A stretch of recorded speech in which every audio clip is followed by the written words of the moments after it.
किसान की खुशहाली का अर्थ सीधे तौर पर हरियाणा की खुशहाली है, जिसको ध्यान में रखते हुए मुख्यमंत्री मनोहर लाल पिछले 9 वर्षों से कार्य कर रहे हैं, जिसका नतीजा है कि मौजूदा समय में किसानों के चेहरों पर संतुष्टि से भरी मुस्कान छाई हुई है, क्योंकि मुख्यमंत्री मनोहर लाल के कुशल नेतृत्व में हरियाणा सरकार कई कल्याणकारी योजनाओं को चला रही है, जिनका लाभ लेकर सूबे का किसान दिन प्रतिदिन प्रगति की तरफ बढ़ रहा है।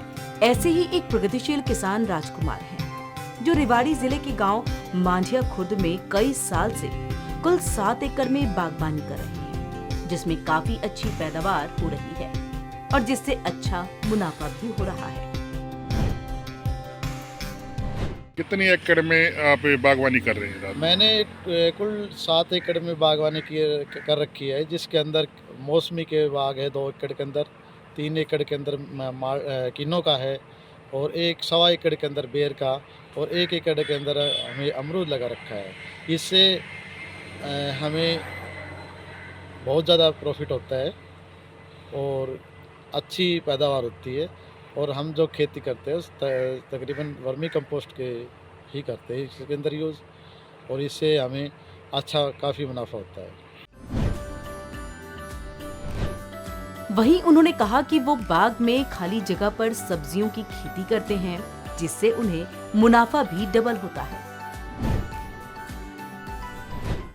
इसके अलावा आप सब्जी का भी काम कर रहे हैं, सब्जी की बागवानी कर रखी है आपने? मैंने 1 एकड़ के अंदर इसी के अंदर जैसे भिंडी लगा दी, घिया और मूली, गाजर, टमाटर ये लगा रखे हैं। इससे हमें डबल कमाई होती है। इससे वही उसके अंदर बाग भी तैयार हो जाता है और जो नीचे खाली ज़मीन बची हुई होती है उसके अंदर हम पालेज कर लेते हैं।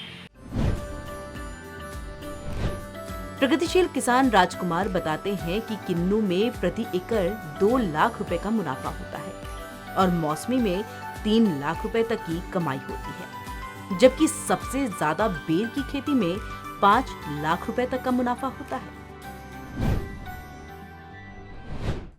कितना मुनाफा हो जाता है आपको लगभग?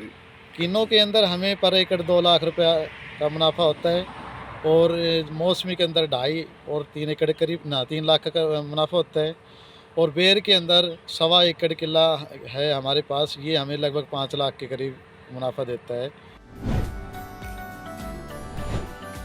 इसके साथ ही प्रगतिशील किसान राजकुमार ने बताया कि वो पूरी तरह से ऑर्गेनिक खेती करते हैं और किसी तरह का कोई कीटनाशक इस्तेमाल नहीं करते। जो भी हम बागवानी करते हैं वो हम ऑर्गेनिक करते हैं, हमें कोई भी पेस्टिसाइड इसके अंदर यूज़ नहीं करते। इससे जो भी हमारा फ्रूट होता है उसका टेस्ट भी अलग होता है, साइज़ भी अलग होता है, जो इसकी शाइनिंग भी होती है वो अलग होता है।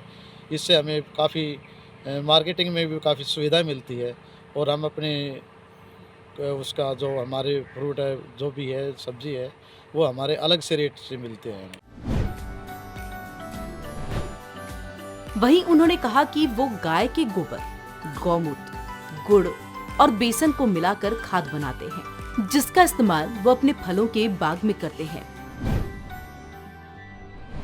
राजकुमार जी, खाद आप किस प्रकार का प्रयोग करते हैं? हम अपने कैसे तैयार करते हैं खाद? हम कुछ तो खाद ऑर्गेनिक जो केंचुआ खाद बोलते हैं वो यूज़ करते हैं, कुछ हमें अपने देसी गाय के गोबर, गौमूत्र और उसके अंदर गुड़, बेसन ये मिला के अपना वर्मी कंपोस्ट तैयार करके उसको पौधों के अंदर डालते हैं और उससे हमें बहुत ज़्यादा प्रॉफिट होता है। हम दूसरी बात ये है, इससे डालने से वो हमारे जो पेस्टिसाइड का उसका खर्चा कम हो जाता है, हम उसको यूज़ ही नहीं करते। इसका ये हमें सस्ता पड़ता है। खुद का अपना गाय होती है उनका हम इसके यूज़ करते हैं, गायों का गोबर, अब उसका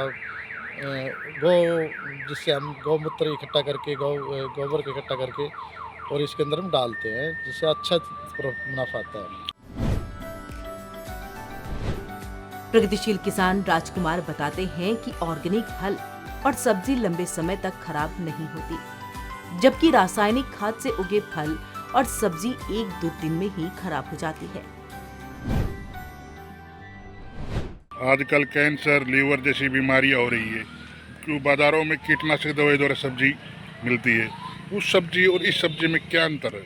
सबसे पहले अंतर तो ये है कि जो हमारे ऑर्गेनिक फ्रूट या सब्ज़ी होती है उसका काफ़ी लंबे टाइम तक तो हम उसको रख सकते हैं, और जो हम ये पेस्टिसाइड और केमिकल से तैयार करते हैं ये हमारे शरीर के सभी अंगों को इफेक्ट करती है, और इनके अंदर टेस्ट भी कम होता है।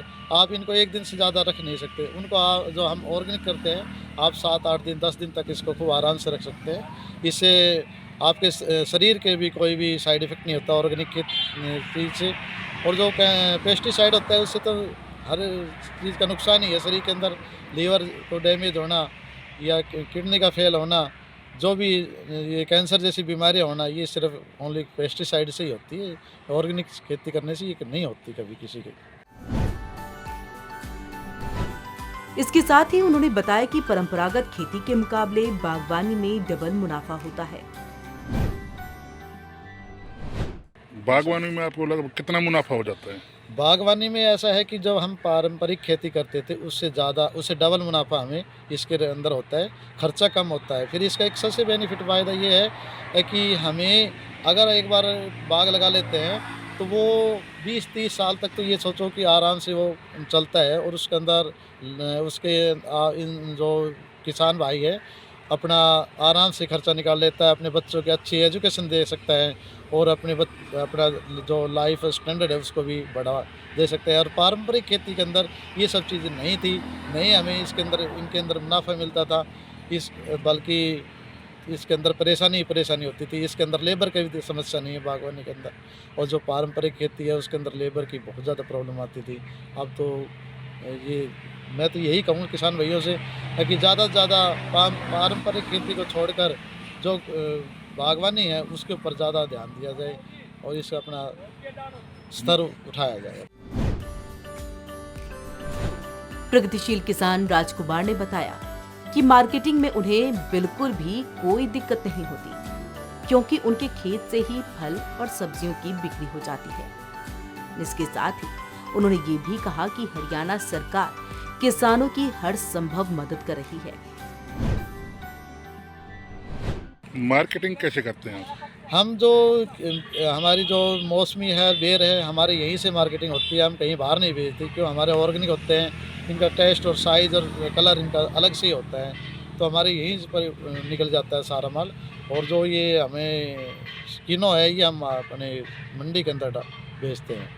कृषि यंत्रों को लेकर कुछ सरकारी सबसे कुछ सब्सिडी? अभी 1 जनवरी से 15 जनवरी तक गवर्नमेंट ने हमारे हरियाणा सरकार ने 50% सब्सिडी के ऊपर ये जो भी कृषि यंत्र हैं ड्रा के द्वारा निकाल रखे हैं, उसके अंदर भी हमें बेनिफिट ही होता है। और जो बागवानी की तरफ से कृषि यंत्र मिलते हैं वो भी हमारे उसमें अलग से सीनियरिटी दी जाती है।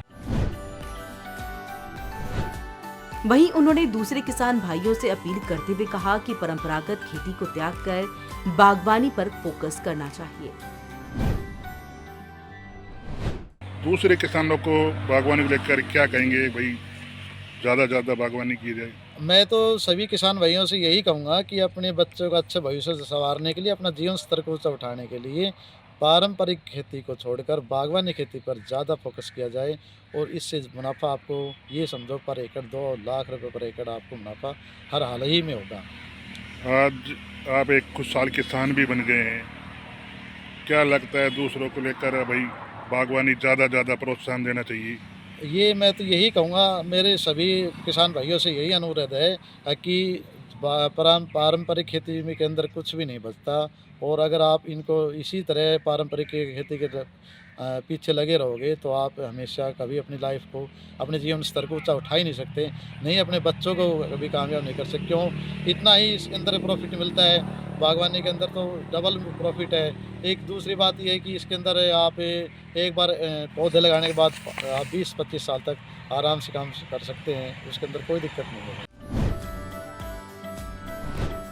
इसके साथ ही प्रगतिशील किसान राजकुमार बताते हैं कि वो खुद ग्रेजुएट हैं, लेकिन उन्होंने नौकरी ढूंढने के बजाय बागवानी को अपनाया, क्योंकि नौकरी से ज्यादा कमाई बागवानी में है।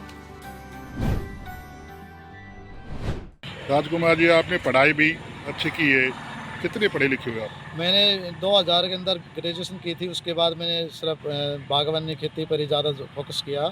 और अब मेरा लड़का है वो वेटनरी सर्जन है, और वे भी प्राइवेट कॉलेज थे, उसकी मैं फीस भर रहा हूँ आराम से। और वे आज एक सर्जन के रूप में बहुत ही अच्छा नहीं काम लगता कर रहे कि आप जॉब भी कर सकते थे, लेकिन जॉब को छोड़कर आपने बागवानी की तरफ ज़्यादा ध्यान हैं। दिया? उस टाइम जॉब के अंदर कुछ भी पैसे नहीं मिलते थे। अब तो मैं ये कह रहा हूँ कि मैं तो हर भाई किसान से कहूँगा कि आप जो गवर्नमेंट हरियाणा सरकार द्वारा जो भी ये चीज़ चला रखी है किसानों के फ़ायदे के लिए, उसको अपनाते हुए इसके ऊपर ज़्यादा से ज़्यादा जोर दिया जाए। प्रगतिशील किसान राजकुमार ने मुख्यमंत्री मनोहर लाल और हरियाणा सरकार का धन्यवाद अदा करते हुए कहा कि किसानों के लिए तमाम कल्याणकारी योजनाओं को चलाया जा रहा है, जिनका लाभ लेकर किसान खुशहाल बन रहे हैं। मैं मुख्यमंत्री मनोहर लाल खट्टर का बहुत बहुत धन्यवाद करना चाहता हूं कि उन्होंने एक जमींदार का हित के लिए इतने अच्छे काम किए हैं कि आप संपर्क करके बागवानी डिपार्टमेंट से उनके अपना कर अपने जीवन स्तर को, अपने बच्चों के भविष्य को खुशहाल बना सकते हैं। पहले की सरकार में क्या ऐसा होता था कि बागवानी को लेकर इतना प्रोत्साहन दिया जा रहा पहले है? किसी भी सरकार ने, इससे पहले किसी भी सरकार ने ऐसा कोई काम नहीं किया कि किसानों के हितों की तरफ कोई ध्यान दिया जाए और किसान का जीवन स्तर ऊपर उठ जाए। धन्यवाद करेंगे। मैं मुख्यमंत्री मनोहर लाल सरकार का बहुत बहुत धन्यवाद करना चाहता हूं कि इसी तरह आगे भी काम करते रहना चाहिए।